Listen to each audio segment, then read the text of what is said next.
નમસ્કાર HX24 news ગુજરાતીમાં આપનું હાર્દિક સ્વાગત છે। દરરોજના બ્રેકિંગ સમાચાર જોવા માટે અમારી ચેનલ લાઇક, કમેન્ટ, શેર અને સબસ્ક્રાઇબ કરો। ચાલો જોઈએ આજના તાજા બ્રેકિંગ સમાચાર। નમસ્કાર, મારું નામ કપિલ ભાટિયા છે। હું ACS પૂના તરીકે ફરજ બજાવું છું। ગત તારીખ 7 મહિના રોજ સોશિયલ મીડિયા પર એક વિડીયો વાયરલ થયેલો હતો, જેમાં કોઈ એક વાહન સિંહ પાછળ પૂરપાટ ઝડપે દોડતું નજરે આવતું હતું।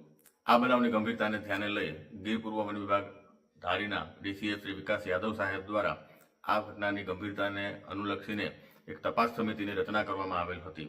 તેમના માર્ગદર્શન હેઠળ ઊંડી તપાસ કરતા આ વિડીયો નાની ધારી ગામનું હોવાનું સામે આવ્યું હતું। તેથી ત્યાંના RFO ખાંભાને આ બાબતે સૂચના આપતા તેઓ અને તેમની ટીમ દ્વારા 2 આરોપીઓની અટક કરવામાં આવેલ હતી।